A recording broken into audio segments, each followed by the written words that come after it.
Hello, everyone. Welcome to episode 4 of the Couch Co-op podcast. I'm Riley, and I'm joined by Cal as always. How are you doing?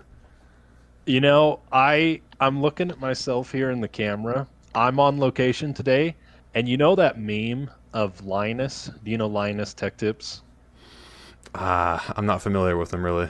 I'll send you the meme, but you'll have to edit it in because I feel exactly like that right now. I'm on a crappy webcam with a crappy headset, and I'm good to go, man. I'm ready to game.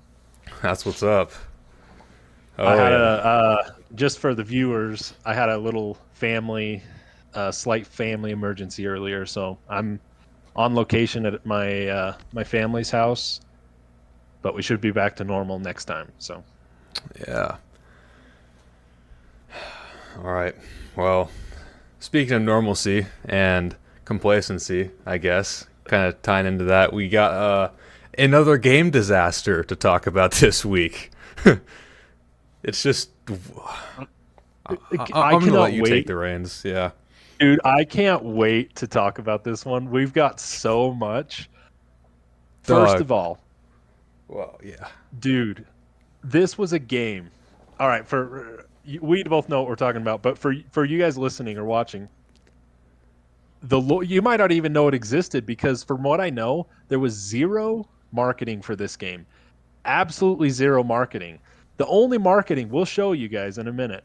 The only marketing for this game, to my knowledge, was the developers sending out an apology letter for the game about how bad the game was. They sent it out on Twitter. So this game is Lord of the Rings. Is it just called Gollum? I Lord of the believe Rings it's just called Gollum. Yeah. Gollum. Yeah, Lord of the Rings Gollum. So, so this, oh, dude, this kills me. It I does. feel like I feel like for every major franchise out there, there's these crappy games they're put out by like EA Games or Activision. Hmm. Just kidding. Um, I got to get my jabs in. But there's these crappy games, and I feel like Lord of the Rings, to my knowledge, has had more crappy games in its universe, perhaps than any other than Star Wars. Lord of the Rings has had some real disaster games, and I think this takes the cake. Actually, who is the developer? I gotta Uh, know. I gotta know. I don't know who it is, but I know that I've never heard of them when I saw who it was.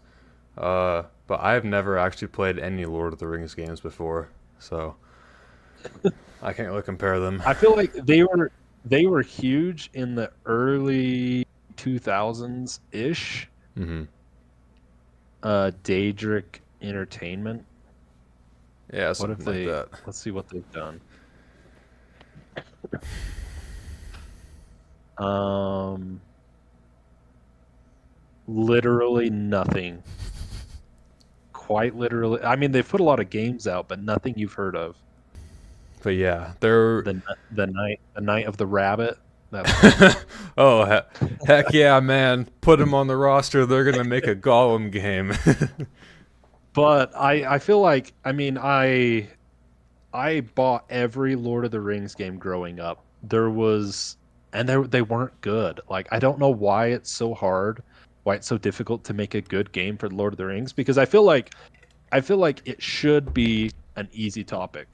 I feel like you throw in some like good sword fighting, you put in hordes of orcs. Okay, what I will say that the Shadow of Mordor games were decent if you don't care about the story. Like the gameplay on those was actually decent. Yeah. But man, Who wants sword fighting in the Lord of the Rings game? I mean, I don't know. Kids these I days. yeah, they want to. So, Yeah, go do ahead. you want to know what have you seen what IGN gave this game? Was it a 4? A 4. Yeah. Uh-huh. Metacritic gave it a 38. In like It's the everything in the IGN review was just bad. Bad. This was bad. This was garbage. Oh, let's give it a 4 for Yeah. whatever reason. And how you know it's bad is instead of charging the $70 like they have been, I think they only charge 50 for it. That's still I should $50 confirm too that before I much. say it. Exactly. Let me check that. I gotta see this. But price. Yep, $50. Wow. Oh, I guess it's 60. It's 50 on Steam, 60 for the PS5 version. Mm-hmm.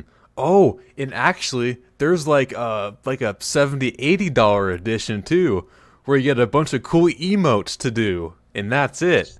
Oh no. That's like literally it. There might be like one or two small things, but there's no like DLC or like map packs or anything. It's literally just like emotes and some like, just irrelevant stuff that does not justify another like 20, 10, 20, $30. It's it's just so weird. So weird. It's you have the standard edition, which is 60 on the PlayStation Store, Mm-hmm. and the Precious Oh edition, yeah. which is 70. Uh-huh. It comes with the game, it comes with the lore compendium, it comes with the Sindarin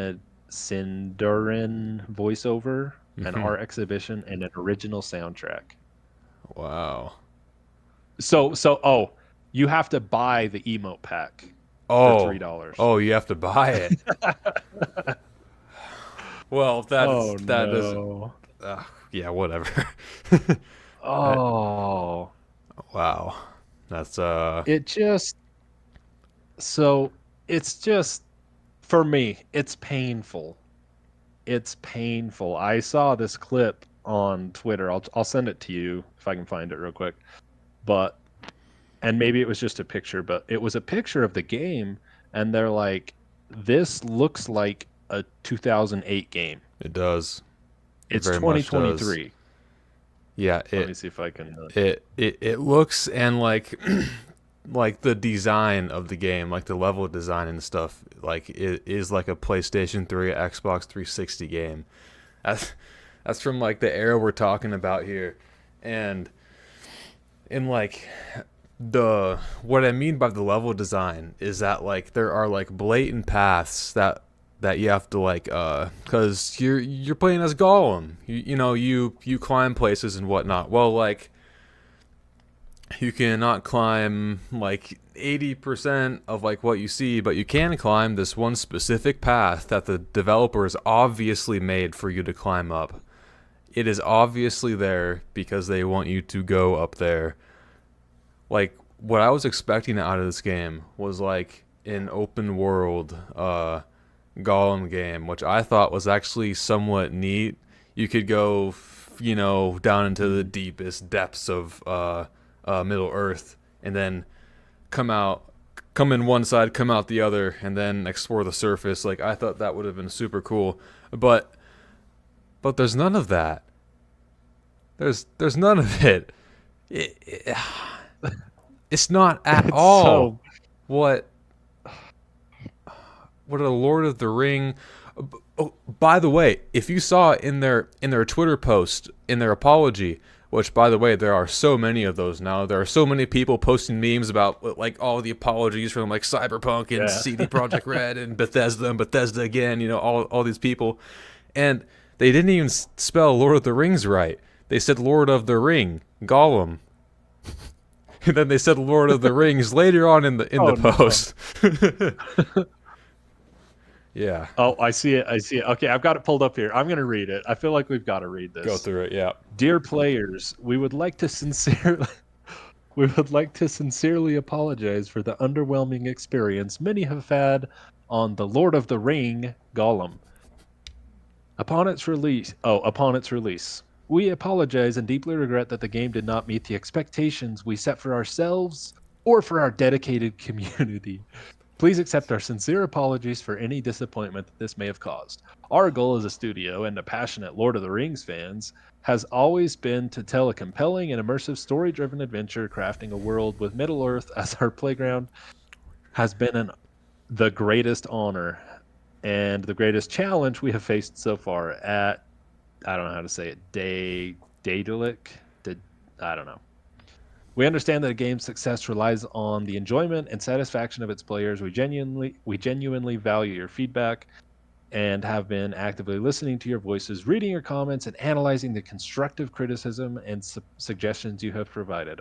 development team has been working diligently to address the bugs and technical issues many have experienced. We are committed to providing you with the patches that will allow you to enjoy the game to its full patches to the game's fullest potential. Once again, we deeply apologize for the inconvenience caused, and we appreciate your understanding during this time. We will continue to keep you updated on the progress and provide transparent communication regarding the upcoming patches and improvements. Your passion and dedication as players have been the driving force behind our determination to make things right. Thanks for your support. Sincerely. Sincerely, the corporation that wrote this. I mean, Daedric Games. Yep. Yeah. Mm-hmm. So here's my main problem with this is that the game itself is terrible. There is no replay value. It's bland and it's boring, which I feel like I have said about like every other game we've talked about here. But so, and you can fix all of the bugs and whatever, patch what you want, but the wound is bigger than any patch that you could put on it. You cannot fix a game like this. You have to either ditch it like Anthem or do a complete overhaul and just redo the whole game from the ground up, which honestly, in my opinion, they should just ditch it and move on to something else. I don't think that this is savable at all. No, I don't think so either. When you put something like that out, you're acknowledging, and I think of it as like fallout prevention. Like you're trying to get ahead of like people complaining about your game. Like you're telling people up front, like, look, we know this is going to take probably like 100 gigabyte patches to fix this piece of garbage we put out. But thanks for your constructive criticism. Mm-hmm. Like, thank you for being patient with us because we're just as passionate about these games as you are, even though that's a bunch of crap because we wouldn't do this if we were. Yeah. And like what's so funny is that there's so many of these apologies from these developers that someone has actually made a tier list of like developer apology photos, and like Asmongold was like ranking them on his stream the other day, and that was so hilarious. Because oh no, man, I don't know, man. It's just. Yeah. It just, as a gamer, it's tiresome, man. It's so freaking tiresome. Mm-hmm. Every single thing. And, we talked about this. I think it goes back to what we talked about with the Activision thing. It comes down to the money. The issue is greedy corporations that have seen how profitable games can be if they're done right. And they're like, oh, where can we cut corners? And I think for me, another big issue with this, getting into Star Wars or Lord of the Rings or, copy paste whatever. Yeah, COD Zombies. There we go.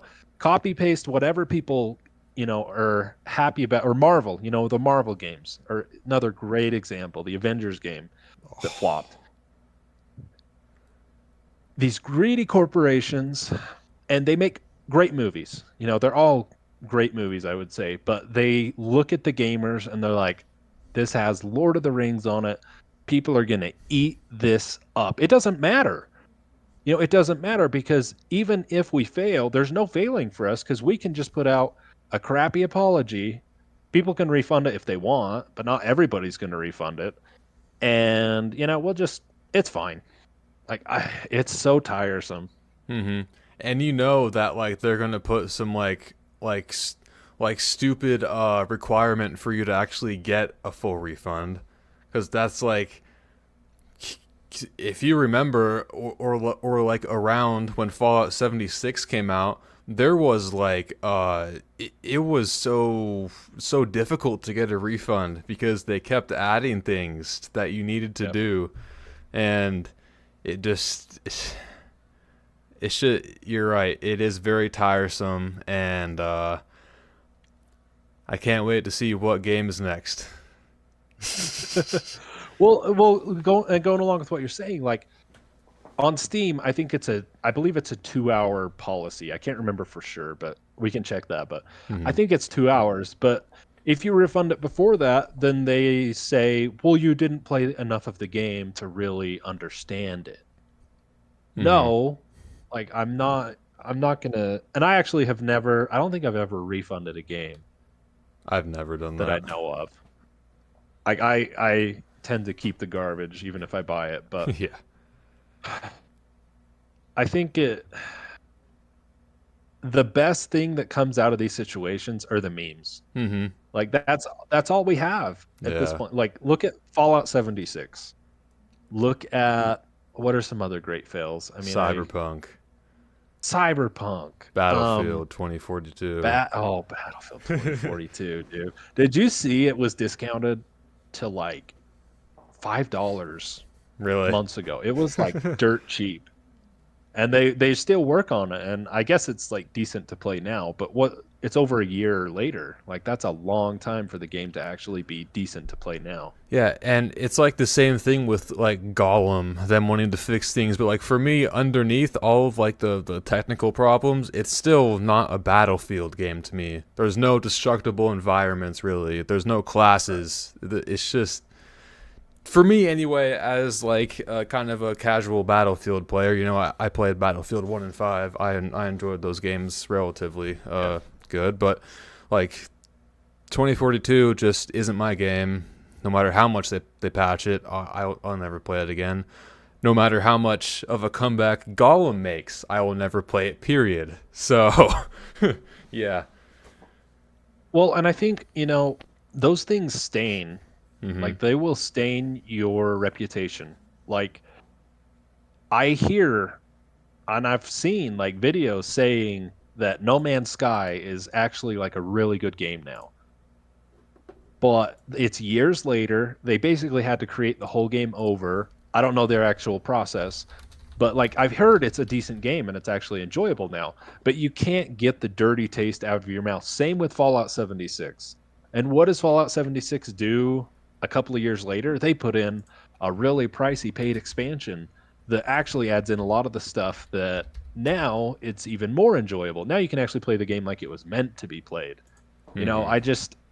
I think these game companies like Daedric Entertainment or whatever it is, they they get away with it by sending out these crappy apologies.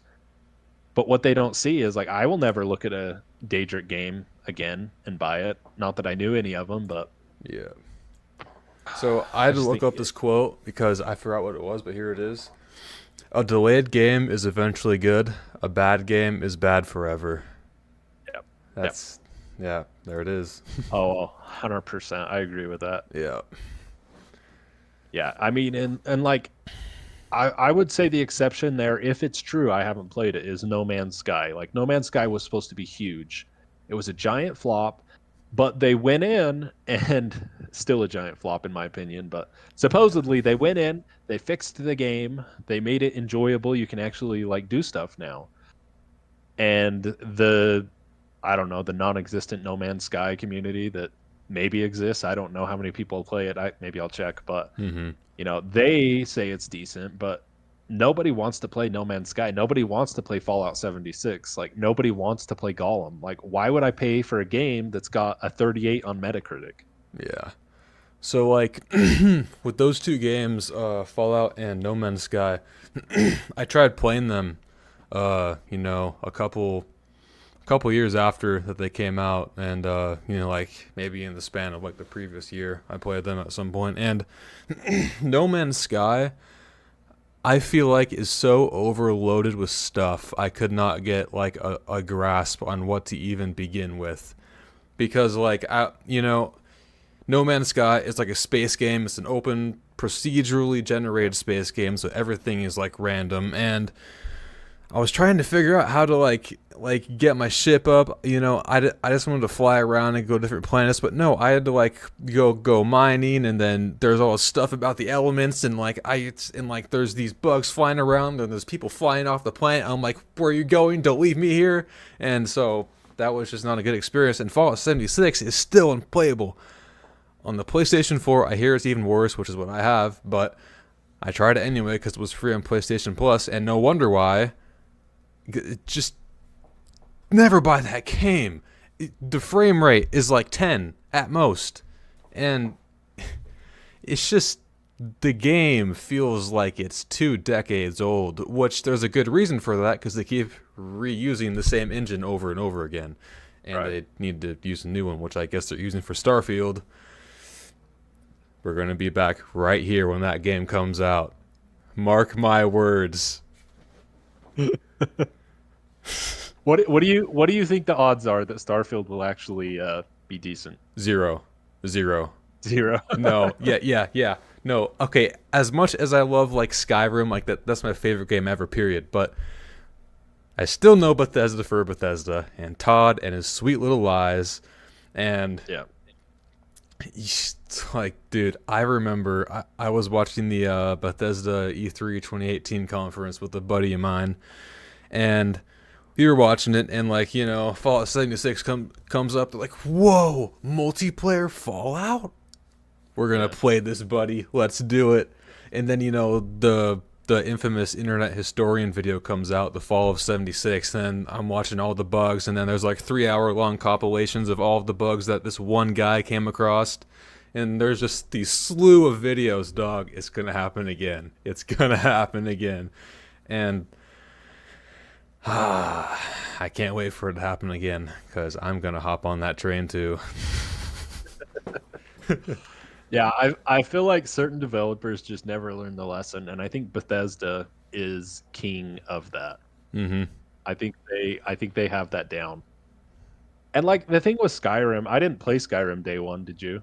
Oh, absolutely not. I was like 8 years old at that point. Yeah, it's an old game.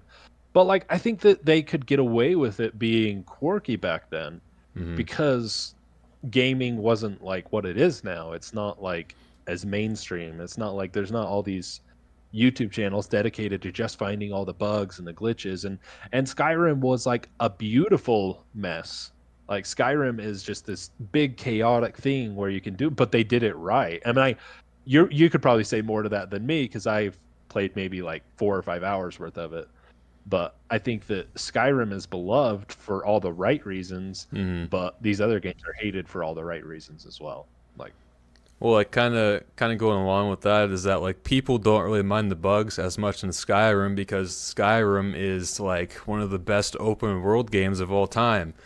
The game underneath the bugs is just fantastic, like the bugs are more of a bonus really because when you come across one, there's like an NPC sticking out of the door or something, it's just kind of funny, like you're like whatever. So it's not like, oh, I've been getting pissed off for the last hour because I can't go anywhere in my like feet are like bricks and I can't run fast, and now like all these glitches are happening, and now the stupid NPC is stuck in the way. Now what? It's just, yeah. yeah, no, I don't doubt you. I think we'll be right back here in what is it, November, December, whenever. Sometime in the fall. Yeah, I whenever, think so. yeah, whenever that game launches, we'll be right back here, Which, by the way, guaranteed. I swear, if they do not switch engines for the Elder Scrolls 6, I am going to be in a fury. I will never let that go, and I might even never get to play it because it's probably going to be an Xbox exclusive. So, Yeah, true. which like by the way, the more like Bethesda games that come out, I honestly am getting less and less excited for the Elder Scrolls 6 because of just how bad they're getting over and over again. So, Yeah. yeah, I mean, and like what is back to E3 2018? That's when they revealed it. That was almost 5 years ago. So, and Yeah. we've heard absolutely nothing since. Nothing. It's always a good sign when you don't hear anything before like 3 months before the game launches. Always a great thing. Oh yeah. Well, Call of Duty. Well, yeah. You know, something I was thinking about the other day. I was laughing about it because I was going back through our messages from 4 or 5 years ago. It's a long time ago, We've Mhm. been friends for a long time. Yeah. But I don't know if you remember, you sent me the leaked Blood of the Dead gameplay. Oh yeah. Do you remember Yeah. that? I did not believe it, dude. I was like, "There's no way, dude. This does not look real. Like this HUD cannot be real." Like I believe I was streaming when I watched it. Like I wish I could go back and see my reaction. Uh-huh. But it was just funny to me that I happened to come across that because of everything that's been going on. I was like, "Oh my gosh. This has been going on for so long." Mhm. And I think at first it was I think at first gamers got it. They're like, "Yeah, okay. This game was a bust. This game was a bust. All right, we get it." But it just seems like every single release now is exactly the same. Mhm. Yeah. And going back to that leaked footage, my favorite part is that all over it were a bunch of watermarks from the gaming revolution, glitching queen. There was like what was it? Like F you Matt Harris, you unibrow fucker, you know, just like something like that. It was so yeah. It was a funny time and I forget how I came across those, but I had like one Well, for Blood and Voyage. That that Blood of the Dead, I do know where I got it from. I got it from Zombies Alert, Edinrod 93. oh, If you remember that guy from back in the World War II zombies yeah, days, yeah, yeah, he I was remember. yeah he got a hold of that footage somehow and yeah graciously passed it on to me and yeah. And like at that point during the game's life cycle, you had to like heal yourself automatically instead of, you know, auto regen, which was like Yeah. everyone was like in was like in an uproar because they're like, "Wait, we have to automatically or manually heal in this next game? What? You know, all of these YouTubers and people in the community coming out talking about all this. And it turned out worse than everyone expected. So, oh well. It was worse. Yeah. Well, and I think that's what like I I couldn't believe it. I was like, this just doesn't even look real.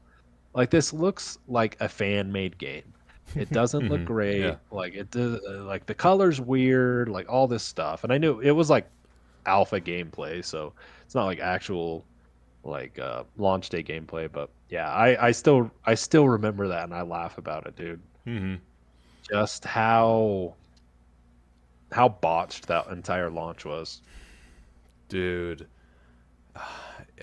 my eyes have a permanent tint of blue from how many blue screens I saw during that time. There were so many game crashes, dude. It was ridiculous. I honestly didn't get that many, but because I never do Easter eggs in zombies games, I just play for fun. But yeah, I still got some though. So that's that's yet again Call of Duty for you. Call of Duty. Can't wait for. No, let me rephrase that. 2023 Call of Duty.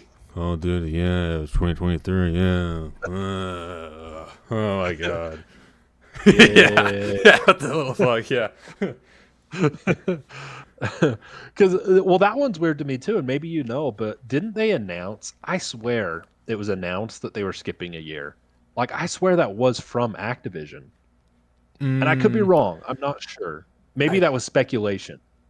okay, so it was like a rumor than speculation, and maybe it was said on like an investor's call, but I'm not too Okay. sure. I'm not too sure because and then because like it was a surprise to everyone on like a different investors call that and they're like, oh yeah, and now our Call of Duty Premium release is coming later this year, and everyone's like, wait, what? I thought this was a 2 year What? game. What's going on? Not again, no.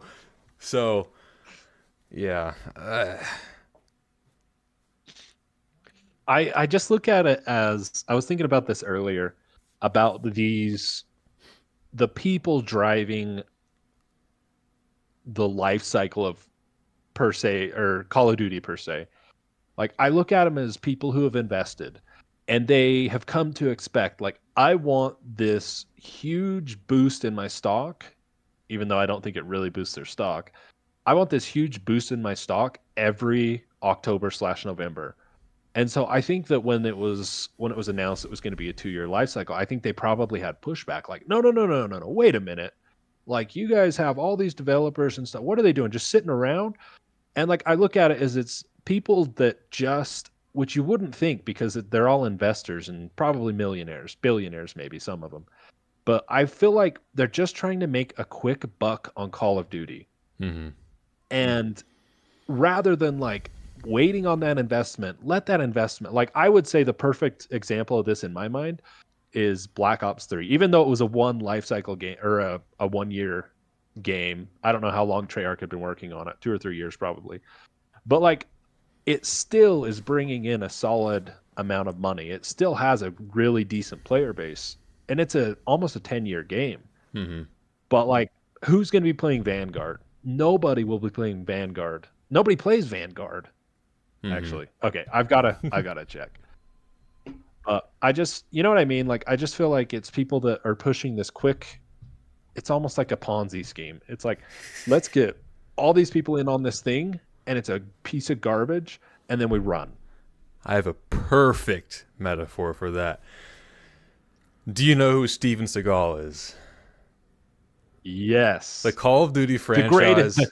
the greatest action hero of all Oh my time. god. My mom's gonna kill you, satire or not. Okay. No, it's true, man. Have you ever heard him talk about himself?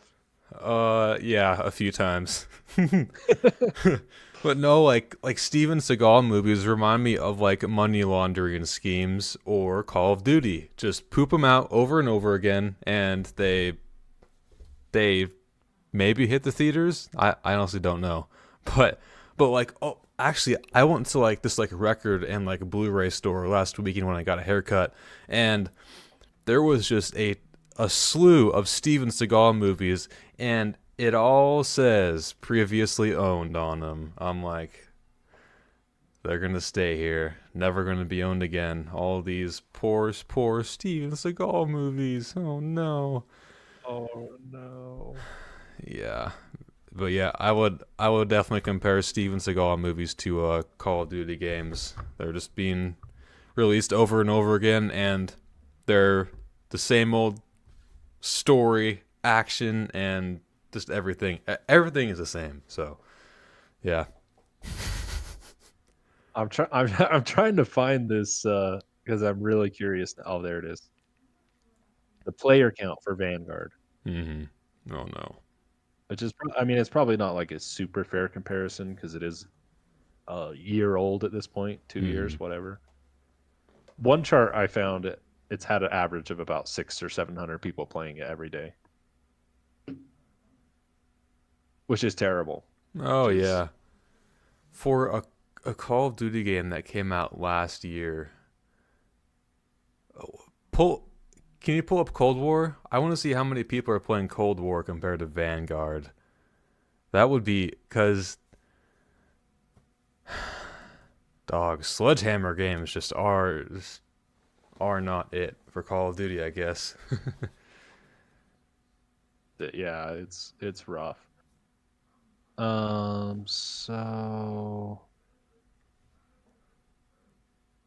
So it looks like, and this is on Steam, so I don't know. Hmm. Um, but on Steam, the average players each day has been around anywhere from 1,000 to 1,500, Gotcha.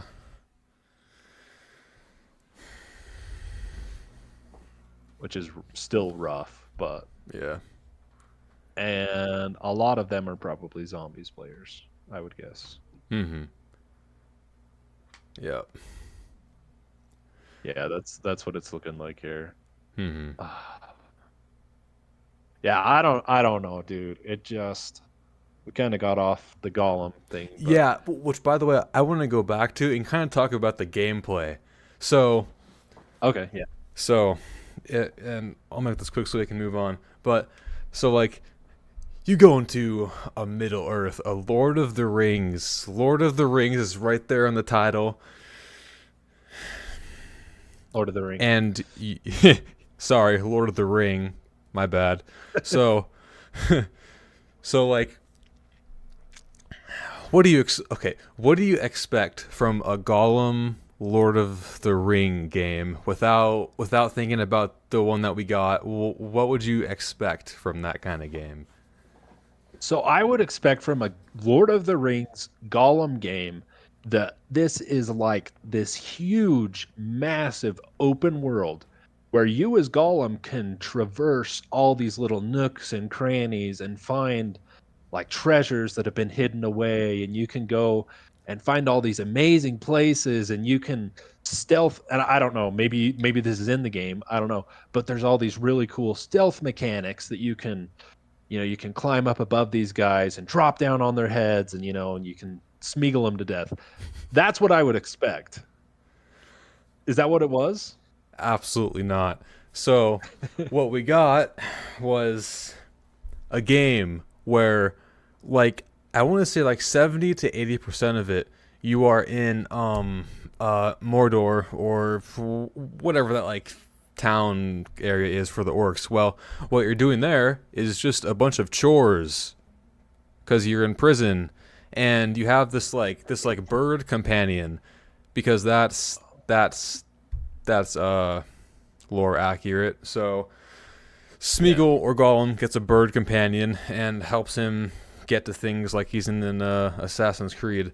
So, and you're like, you're like the I'd have to find the video for this and put this in post. But like, there's this clip of a player who where you get far enough into the quest line, and now you are teaching someone else to do the chores instead of doing them yourself. So what you do is you order this guy around in a courtyard while he tries to like wrestle some boars into like a pen. So he has to take the boars into a pen. They're the AI is so bad. They stand there while the guy is standing there like scared, yelling at Gollum, "I want help, I want help." But nothing is happening. All three characters down in the pit are just standing still. And then the boars go right into the pen, and then the guy closes the gate, and the animations are lackluster, by the way. And he closes the gate, and then that's it. And then I guess at some point, Gollum goes out into I think it's Mirkwood, with the elves and stuff, which I don't know because some of the reviewers quit halfway through the Mordor part because they were stuck in there for so long. So who knows? So maybe he goes to Mirkwood, maybe he doesn't. The stealth, the stealth is terrible. It is as bare bones as you can get. Let's see. You can like hide under a dresser, and then the enemies will just kind of walk around, kind of like that one Leia scene in Obi-Wan Kenobi, or these Oh no! Oh no! Oh no! or these two fools are just trying to find Gollum, and he runs under this table, and oh no, the table's in the way. What do I do? Oh no! So So if just stupid AI and combat, you cannot kill anything. Smeagol can like climb and choke someone out like this with his elbow, but only if they don't have a helmet on. That is it. That is the only combat in the game. If an enemy has a helmet on, you cannot go to them and attack them at all. In fact, the only attack mechanic is the elbow chokehold. You can't like drag him down or like throw rocks at him. That is it. That is absolutely it. And stealth, back to stealth because I didn't go into it because there is nothing much to go into at all. But you can hide under a table, throw a rock, and then the AI like enemy will go and stand there. It's nothing here. And then Smeagol just run in that direction, and it's just the most bare bones you could possibly get in a game. Not a good game. Not a good Lord of the Ring game. Not a good game. And I think we didn't have the podcast back then, but we talked about this game what 6 months ago, a year ago, Yeah. and we were both really excited about it. Mm-hmm. Like I think we both had pretty high expectations, and I think that's getting back to what I was saying earlier. If you attach a name to a game or a movie or TV show, whatever you want to say, like people expect a certain thing, and so like I think just going with this little 2-bit studio that nobody's heard of, Daedric Studios, like it just isn't a good idea. Like I don't know what they were going for. Like Mm-hmm. I'm I don't know. It blows me away. Like I don't even know the process to getting the rights to make a Lord of the Rings game, but it seems like if you want to go to that level of anything, you should at least make a really really good game. At least a halfway decent game. Have you ever played any of the Splinter Cell games? No, never. So you should look them up. They are older games. I remember on the original Xbox, me and my brother, we got Splinter Cell and Halo. And I don't remember if they're the same year. I just remember we had those two games. Well, Splinter Cell is a Tom Clancy game, so it's very realistic. It's very strategically oriented. But in that game, there are some amazing um, stealth elements to the game, and there's some really cool things you can do. Like you can climb up a pipe, or you can be hanging from a pipe on the ceiling, like a like a water line for the. I'm spacing on words here, but you can be hanging from a pipe from the ceiling, and you can whistle, and the guards will like go around and they'll start looking for you. But it was a really good game for 2006, 2007, 2008. And you know what? I bet you it's a better game than Gollum is. From what you're saying, it sounds like they have better stealth mechanics in the game. Like you can throw stuff. You can pick up a bottle and you can throw it. And I remember being blown away on the original Xbox because it was such a really in-depth, like detailed game for even that long ago. And it blows me away that in this year, 2023, you make a lackluster game like that. Like I don't get it, dude. You know Mm-hmm. how many okay, here's you know how many YouTube videos I have recorded and deleted because I knew myself they were bad and like I didn't want anyone to even see them. Mm-hmm. That's what this reminds me of. It's like how do you put out a game that bad? Yeah. There's no self-awareness on any level with these studios. There isn't. None at all. But is there anything else that you would like to touch on with Gollum? I'm just gonna say that I think that when the game hits $3, which is still too much for it, I think we should buy the game and we should do a full review of it. I'm down for that. Yeah, sure. I think we should do it. So in 2 weeks, when the game is worth $3, we'll do a review on it. 2 weeks. 2 weeks after the game was released at full price. Yeah, yeah, yeah. Let's do that for sure. Oh, I was gonna say one more thing though about the Fallout 76. Oh boy. The week of its release, the game sold for $12. Mm-hmm. Even less than See that, that? actually. Yeah, Yeah, that it was to me ridiculous. is some self-awareness. Like at least they knew what the game was worth at that point. But Yeah, I saw some if pictures of like GameStop just zip tying the game to other products in the store because no one was buying it. And like I'm about to make one a Fallout 76 tangent, but yeah. well, you know what I was thinking about though? Like I don't know, not that I want to get into politics or anything, 'cause that's not what this is about, but Mm-hmm. the whole Bud Light controversy going on now. Why don't we do that with games? Stop buying these garbage games. Let's start a movement. Like let's Uh-huh. stop buying these garbage games. Like stop making these lackluster games and charging so much money for them. Like we just as the gaming community, we need to stop buying them. Yeah. You Us. We are the voters. We vote with our wallets. That is what we should do. If you don't want these crappy games to keep coming out, then vote with your wallet. Yep. Yeah. See, and I would say right now, I get so much more excited about any indie game because I know indie developers have to put a good amount of work into their games. Their games have to function because as an indie developer, if your game doesn't work, you're never going to be heard of again. Like Yeah. you have basically one shot as an indie developer, and there's some really good indie games out there. They're not AAA games, but they don't profess to be. You can buy them for like $10 on the Steam store. I think that I would way rather support an indie developer at this point than any AAA studio.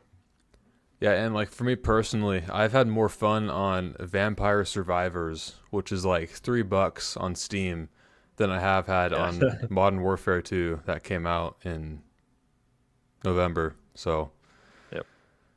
and like Vampire Survivors is like the most bare bones that you could get. It's a top down retro like slash 'em shoot 'em up game. There's not really any big goals or anything, and yeah, it's just simple good fun. Yeah. But yeah.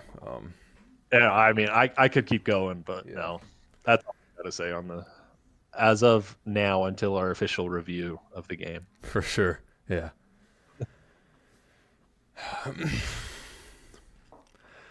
Well, I have a question. All right. So, what was the worst thing you have ever seen a student do in a classroom?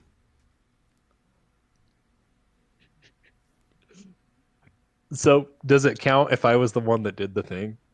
Yeah, why not? Yeah, sure. So this stands out to me on a number of levels, but the biggest level is there was probably something worse, but this is the thing that stands out to me because I was in a classroom and for whatever reason, they thought it was a good idea to let me and my friends sit together. And me and my friends were tight, dude. Like we would hang out before school if we could, during school, after school, and we were just tight, dude. And I remember the day because it was well, not the exact day, but I remember the time because it was right after The Dark Knight released. And this lady, really sweet lady, I've said before, I'm from a small town. This lady knows my family. We grew up basically in the same neighborhood. She lives a little bit away from us. Really good friends with my mom. Really good teacher, really down to earth. Amazing. She Mhm. she actually is one of the teachers that tries. Like she wants you to succeed as a teacher. And here I am as this stupid kid that doesn't care about anything. Well, we were all talking about in the back of the classroom, we were all talking about The Dark Knight, specifically the scene, and you'll know it. Everyone knows the scene. And I'm quoting the movie, and I'm like, "Oh, guys, what'd you think of the part where the Joker's like, and I'm gonna make this pencil disappear," and then he slams the guy's head on the table.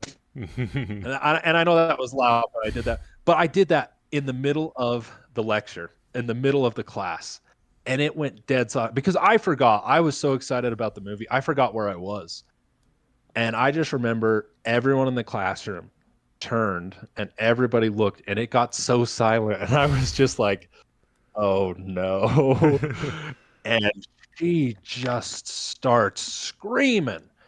And I don't blame her at this point. Like I would have done the same thing, but at the time I was like, whatever, I'm just a dumb kid and I was just hanging out with my friends. Well, it wasn't bad until she got home. She had said something to her daughter, and her daughter, it got back to my mom, and my mom literally has never been more upset with me in my entire life because this is such a good lady. She tries so hard, like salt of the earth person. Mhm. And I just remember feeling like so crappy because I didn't know it affected her so much that she went home and her daughter, according to her daughter, she was in tears. She's just like, I just don't know how to get through to these kids. Like it's so important for them to learn and they don't care and they're just so disruptive and so yeah, I had to I was grounded for quite a while for that one. But Why like would I you said, do that probably to her, something Cal? worse. I am the worst. Probably something worse than that, but that's what sticks out to me because I had never imagined something happening in the classroom having such an effect on a teacher. So yeah, that's mine. Wow, And I must say I must have gone to way more raunchier schools than you. Wow. Wow. Okay. Well, I've said this. And I'm from a small community, and not much happened. So okay. Well, I have a story tied to this one too. So, all right. let's see. It was like yet again middle school.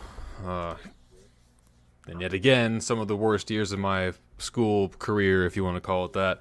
Um, and this time in history class was one of the grossest things I have ever witnessed someone do. Ever. So, just to kind of lay it out, literally, we have like single person desks, and it's there's maybe like 20 or 30 of them all lined up in a grid, and I'm on like the far left. I'm on the far left, and I'm kind of in the middle, like this second or third row up, and there's like a girl in front of me, someone in front of her, and then like two rows in the front row, in the middle, there's this guy, and this guy was he was like sitting there, kind of like twitching in his chair, and kind of like moving around in a strange way, and then I go up to get like I like go to the bathroom or something, and I'm like walking by him to see what he's doing. I'm trying not to burst out laughing. He's like he has his like hand down his pants, and he's he's going at it vigorously. And I go back to my seat, and I tap on the girl's shoulder, and I'm like, "Yo, look over there! Look over there!" And she's like, "Oh, why did you show me that?" Oh. But kind of quietly, so that the kid doesn't hear it. And then I go to the back, and like the back middle row, like kind of a few seats behind the kid that's in the front row. I tell this other kid, I'm like, "Hey, is it just me, or is he up? Is he doing what I think he is?" And he leans over. Oh, dude, he is. So I I go back to my seat. I'm just thinking, please stop. Please stop. I don't want to tell on you. Please stop. A few more minutes go by. He's still doing his thing. And then I go to the back of the class to the teacher. And I'm like, "I'm really sorry, man. But that kid over there in the front row, I think he's doing something nasty." And he's like, he yells at the kid's name, "Jason!" He looks up, "Outside with me now." He goes outside, and I can see both of their Jason is not his name, by the way, so I didn't dox him. I can see both of their faces outside, and like the teacher is yelling at him. He's like, his face is like bright red like my shirt. The kid's face is bright red like my shirt. Instead, he's like quiet and like kind of like embarrassed, and like, so yeah. That was the nastiest thing ever, and I went up to the kid later on, and I'm like, "Dude, what were you doing?" And he's like, I was just scratching my balls, man. I had a terrible itch, and I could not get it to go away.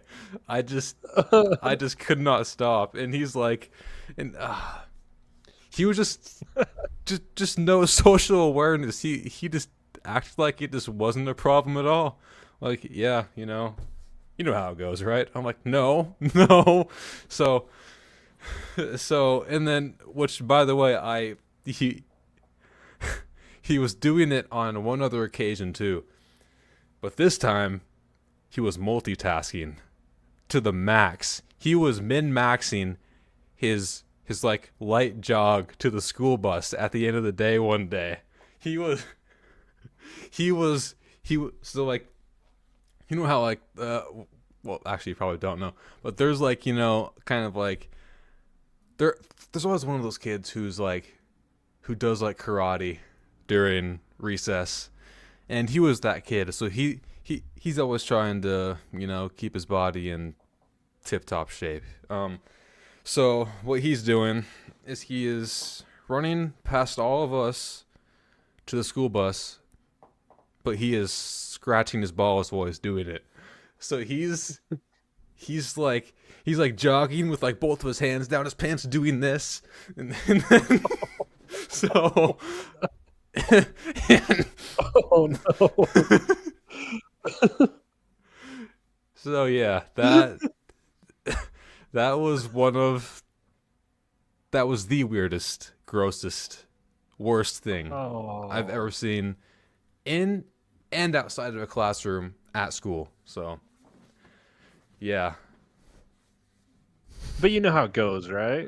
Oh yeah, I know how it goes. Yeah. Yeah, you know, it's a guy thing. Man. Oh my gosh, dude, that is wild. Yeah. That like, you know, I'm gonna go off on a slight tangent here, but to prove a point, Hmm. I don't know if you've ever been shopping and someone leaves their cart sideways in the middle of the aisle, and they walk up the aisle like 20 yards to get something. Uh-huh. Like the self-awareness for certain people is not there, and that's like that's like next level of zero self-awareness. Like he rolled a 0 on his self-awareness, man. Yeah. That's wild. Yeah. Yeah, when he was Oh my picking his gosh. attributes, he put them all in strength and not in intellect or social awareness. He put them all in karate skills. Yeah. Yeah. Good times. Oh my gosh, dude. That's crazy. That Hmm. that just reminds me of, not that it happens on the, have you seen Napoleon Dynamite, I haven't the movie? actually. No. Oh, okay. Yeah. You should watch it. It's not like the same level, but that's what he reminds me of, because his thing is like he does karate, Hmm. and yeah. Well, Oh like my gosh. the thing with Well, it. no, he doesn't do, but there's a bit in it where he basically is like, he says, man, I haven't seen it for long enough now, but just his awkwardness is like really uncomfortable, and that's what makes the movie great. So Mhm. Well, yeah, like sorry, go ahead. the part with like the karate, and like this is again in air quotes because it was more like pole dancing. So like there's this like overpass area in like the recess, you know, courtyard, whatever, and he would just kind of like go like twirl around the pole like this, and then he would like kind of like climb up it a bit, and then he would wrap both of his legs and slide down slowly, and then he would do like jump kicks. He would like hold on to it, and then like throw both of his legs up and do a jump kick in the air. And then of course all of the girls walking by would be like, "Ooh, look at that guy," you know. So yeah, that was very interesting. Oh my goodness, wow, dude, that's wild. Hmm. Was any, I just don't know how you, I just don't know how you're like that way and then still have like a normal um career at school, if you want to say it that way. Was he known as the ball scratcher? um. Like was he known for that? You know how certain people are known for things? Yeah. Was that like was that his villain story? Um. I I want to say only like a few people actually heard about that. Um. But to me, yeah, he was the ball Yeah. scratcher. Yeah. That's a wild story, man. That's crazy. Fun times, yeah. Gee. I still can't get over it, dude. Running, jogging to the bus. Mm-hmm. Yeah. Oh man. I think he did that twice actually, not just once. Oh no. Yeah, he's a repeat offender, yeah. He's on a list somewhere now. You know he is.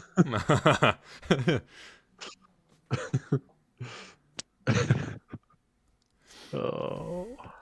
What else he got for us? Well, so we always talk about the negatives of games, Yeah. but let's talk about games with potential. Mm-hmm. And you messaged me about this. I'm going to give you the credit, but X Defiant. X Defiant?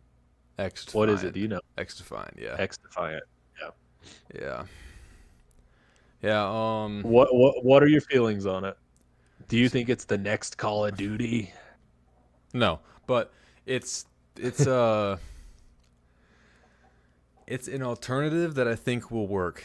It's like it's a lot like classic Call of Duty in like the movement and gunplay, and I think people will gravitate to that alone a lot. And there's supposed to be a lot of maps. I don't know about modes, but I think there's supposed to be like 14 maps when the game comes out, and it's free to play. So yeah, that definitely gonna be trying that out. And Yeah. but it's made by Ubisoft, which depending on who you are, you may like that or not. I'm kind of indifferent, but so yeah, because it's Ubisoft, X Defiant is like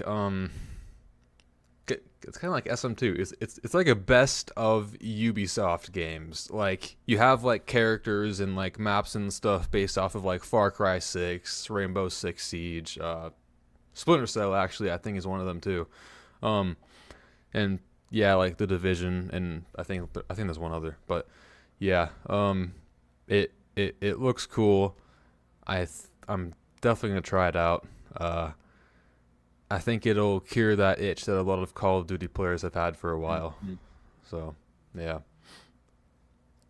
Yeah. From what I've seen of it and from what I know of it, I tried to get into the beta and I never got the reply to it because I was really curious about it. I wanted to see because like you said, there's a for I would say classic Call of Duty players, there's an itch that these new games just can't get to. Like there it just doesn't get there, and it's because most people when they play Call of Duty games, they don't want the anime cat ear bundle. They don't they don't want all this stuff. They just want to go on.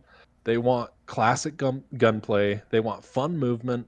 They want, slide canceling, whatever, they want all this stuff. hmm And I think that's why SN2 was such a sucker punch to the nuts for the whole community because that's what we wanted. That's what everyone wanted.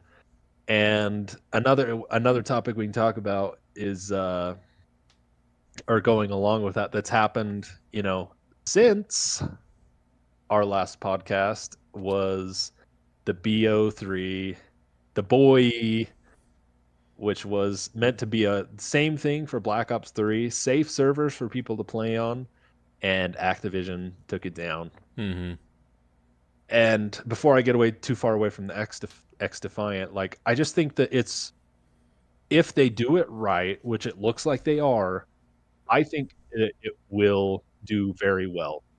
Like if they keep it at that core, just like Call of Duty like gunplay, like TDM or whatever the type of match is, with hmm really good guns, and they keep it simple. They don't try to go off. Like I think battle royales were amazing for the time that they started, but people are sick. The normal player is sick of battle royale. I think like they just want to jump on. They want to grind some camos on Call of Duty, and they want to get on with our life.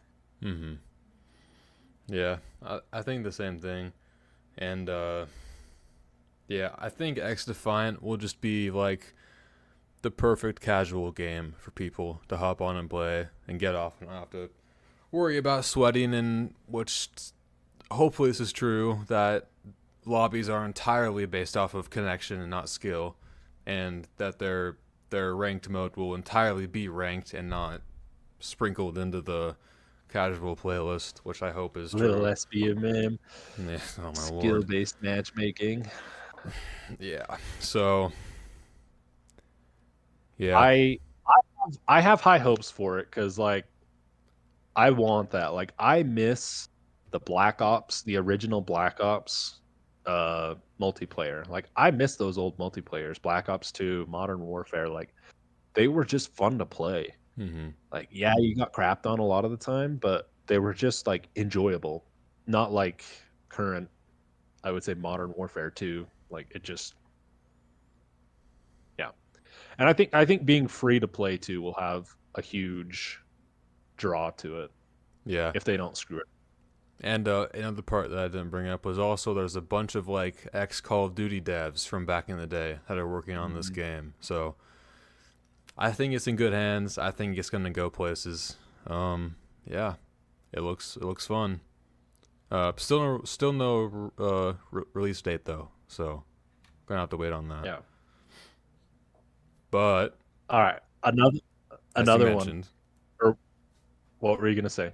Go ahead. I was gonna bring up the Black Ops 3 client, but All right. Can I before we move on to that, yeah. one more game I want to talk about. What do you think about Doctor Disrespect's game? Oh, Dead Drop. Dead Yeah. Drop. Yeah. Are you excited about it? Not too excited about it? So like I like what they're doing with the game by like involving the community throughout the development process. I think that's very cool, and I think that more studios should do that so that they don't just launch a game that everybody hates that only the developers have a hand in. If like the players could over the course of 2 years before the release date, they could basically test the game with them and hand out ideas and just yeah, it's I think they're going about it great, and the game itself from the last snapshot actually like looked pretty cool. Like the whole like aesthetic and stuff, kind of revolving around like I don't know, I guess you would call it like Doctor Disrespect's like mythology. I think that's kind of cool in that like '80s futuristic world. Yeah. Yeah. Um, yeah. So, Mhm. but the one part that makes me sigh is the NFTs. Yeah. Everybody I feel like everybody is just so sick of those because it's just NFT is just synonymous with the word scam. So Yep. like I mean I highly doubt in fact I'm like 100% sure that like this studio Dr. Disrespect would never do anything like that, but still people just don't want NFTs. I don't want NFTs, nothing to do with cryptocurrency or the blockchain or whatever, right? Like because when you start making the game about finding in his own words like $100,000 item and trying to extract with it, that's all that the game is going for money instead of playing the game. So Yeah. that could be a massive problem if they continue down that road. Yeah. Well, and I think on its face, what he's saying, it's actually, if that's what it was, it would be a cool idea for serious gamers. For streamers would go crazy for it. Like it would be a really popular idea for certain types of people. But I just don't think there's enough out there that care about it that would even. I mean, sure, people would try, but I just don't think that, like you said, people are sick of NFTs. Maybe if NFTs were actually a thing anymore, it would be a little bit of a better idea. Hmm. But I think, like you said, I think it takes you out of the game too much because it's not a game anymore. It's the lottery. It's like, oh, I'm playing to win this huge $100,000 item. So I think I will give him an A+ for like thinking of an idea, like a really cool, what could be a cool idea if it's implemented correctly. Hmm. But like chances are in any NFT that comes from it, are they're going to be worthless. Like I don't see any. dollar value being associated with them. So Oh yeah, who was it? It was one of the Paul brothers posted about like this NFT that they bought for like hundreds of thousands of dollars a few years ago, and then they posted about it recently saying, "I bought this for X amount of money, and now it's worth like $3." yeah, So yeah, yeah, right. Well, I just think like collectibles on the internet in theory could like be sure, it's a cooler thing. Same with cryptocurrency. I don't know a lot about it. I know enough to know that like sure it might work. It might be like a possibility in the future. I don't know. Like I said, I don't know a lot about it. But having money in a digital bank account and having this item that could be worth $0 in 2 years, like, I just think they're way different things. They're 2 different completely different things. Like you said, the value of NFTs, I don't think will hold. Eventually, they'll all be worth nothing. And like you said, there's people that have spent thousands and millions of dollars on these things that, like, I just hmm I think it's a scam. Like you said, I think it's a scam. I think NFTs are one of the biggest scams we've ever seen, yeah, and it's not recognized as a scam because they hold their value for now, but hmm they won't. no, So yeah, the NFT aspect of it I don't like, but I like Doctor Disrespect. I respect him for trying to solve the problem that he complains about. He doesn't just sit around and complain about Call of Duty. He's trying to make a good alternative, and I respect that. I think that's commendable. But hmm and I think that the NFT part of it is aimed at somebody streaming to an audience, like trying to make this big exciting heist, basically. Like so. Yeah. well, Anyways, hopefully, I hope it does well. yeah, I me too. hope it kills Call of Duty and Apex Legends and Fortnite. Put Fortnite in its grave. Like I hope it kills everything. So Yeah. Well, let's go I'll on be the the flip biggest side of supporter. that So to not so commendable acts. Ah. So, literally the day after we we uploaded the podcast, the Black Ops 3 client was struck down. They took And down the boy. yeah. Yeah, it seems like it's never a good time to be a Call of Duty fan. No, You just you can't like think about this and like not think that like plutonium is going to be next. Cuz like to my knowledge, I don't think that there was any like anything like the SM2 thing where like they told people not to buy the game. Like as far as I know, the client was pretty clean, right? as far as I know, yeah. Yeah, so yeah, I'm not sure why they took it down, but they did. And now there really is no safe way to play online on Black Ops 3 PC anymore. Um Yep. so Well, I don't think any of us realized. I didn't realize even a year ago how dangerous it really is. Like I thought people would just kind of mess with your game. I've had people, I've been trying to do an Easter egg. I was trying to do the Shangri-La Easter egg for a video months ago, and this guy joined in and he killed my game like when I was almost done. And it was annoying. I was like, "What the heck, dude? Like why'd you do that?" But I never perceived it as a huge threat, but it really is. Like there's people that have lost their computer. There's people that have lost real assets because these hackers go on and they put malware on the computer and they can basically take control of their whole computer. And if you get in someone's computer, you control everything. People save their bank statements, like people save their tax documents, like people save a lot of stuff on their computers. So it really is a really unprecedented threat now. And it just seems like Activision could care less. Well, I know that they could care less, but just like you said, it's never a good time to be a Call of Duty fan. mhm. Yeah. And like Like, going along with the hacking situation is that like Mr. T Lexify literally posted like a screenshot of like what it looks like for a hacker. Like they literally mm, have a list of people playing online and like their yeah, IP addresses and like a bunch of other personal information next to it. So yep. yeah, it's just not safe, man. And then Activision took down the only safe way to do that. So It's just, yeah, it was like when I found out, it was comical to me because, like you said, it was the day after we talked about SM2, and I think we said like, "Uh-oh, the the boy is next." I wonder how yeah. long that's gonna last. And it was the next day, like hmm just gone. Yeah.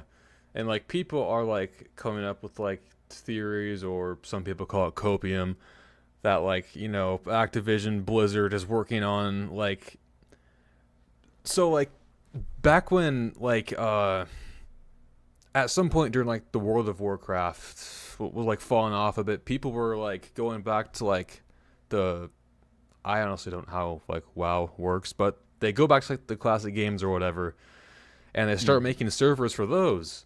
And then Blizzard did the same thing there. They shut them all down. But eventually, like I think actually like years later, they come out with WoW Classic, which is like Yeah. revitalized servers and whatnot, and for those old titles. But and people think that like that's gonna happen now with Call of Duty because now it's Activision Blizzard. Why wouldn't they? I I don't know what to think about that. So I actually did back in the day because I couldn't afford the hefty price of $6 a month or whatever it was. Me and my friends actually figured out how to get on. They were private servers for World of Warcraft, and we did play on them. And so I know actually very well what you're talking about. And I had that same thought, and I've seen people saying that I think that is I want to believe it, but I just think Activision doesn't care. Yep. Like I to a certain degree think it is copium. Like I think that Activision just doesn't want people playing with their stuff. Mm-hmm. That's probably really negative of me, but y- I don't know. I have to believe it a little bit though because of Zombie Chronicles. Yeah. Like because of Zombie Chronicles, I do believe that they are capable. They could do something amazing. People have talked, I think it's every week you see or you were seeing from the same people, Black Ops 2 remastered. It's on. Black Ops 2 remastered confirmed, all these things. Zombie Chronicles 2, Black Ops 2, you know exactly what I'm talking about yeah. in the zombies community. And so I think a lot of it's wishful thinking. I think that it's possible, maybe plausible. It's plausible that they might do it. Mm-hmm. I don't know. Like I said, I'm probably thinking of it negatively, but Nah, I would. I Yeah. would like to think that there's a reason for what they're doing, rather than just don't want people to touch their stuff. But Mm-hmm. Yeah. It's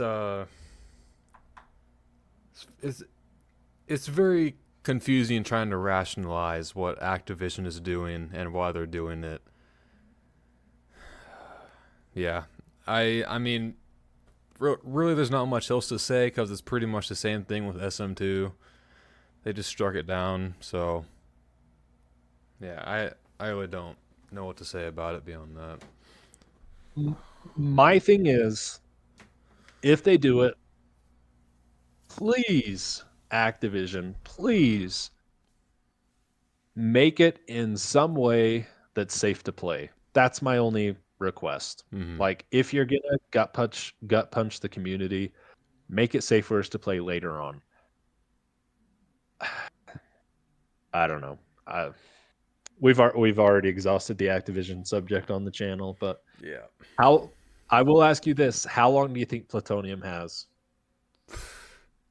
Do you think it's on? I think it's on. Personally, I think it's on the chopping block.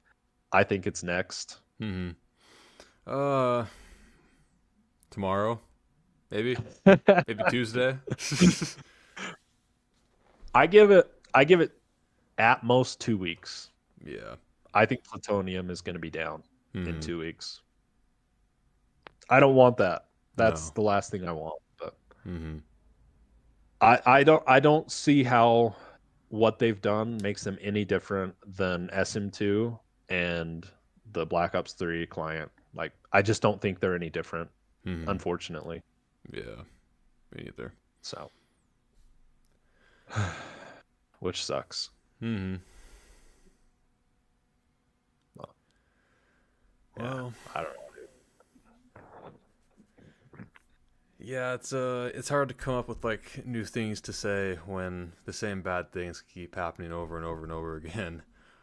Hopefully next week we won't be touching on negative video game stuff again, but we will wait and see what games come out between now and then. Well, I'm actually like a really optimistic gamer. Like I want to believe. Like I wanted to believe, and I still think Black Ops 4 is better than a lot of people give it credit for in a lot of ways. But True. I'm a very optimistic gamer, but it's hard to be that way now. You Hmm. see AAA fail after AAA fail. So I hope that we have better, more enjoyable things to talk about too. So Yeah. we'll see. Well, was there anything else that you wanted to cover? I think I've said enough for the day. Yeah. Alrighty then. Well, kind of a bit of a shorter episode, but that's fine. We're in a bit of a weird situation on this one, so yeah. I think we're gonna call it there. If you wanna end us off tonight. Guys, thank you so much. We've had some really impressive support. We've been going for our fourth episode so it'll be about a month now. We appreciate anyone who takes the time to listen to us. We Riley and we have gotten on a lot of these calls even before the planning process of this and just talked for a long time. So we enjoy it and we hope you enjoy it. We I can't say anything other than thanks for watching and we hope that you'll join us for the next one. Yeah. All right. Well, see you guys next week. One day we'll get a couch. Yeah. Yeah. Hopefully, preferably we would have like a studio, and like, yeah, One day we're gonna make it happen. for sure. One So, day. anyways.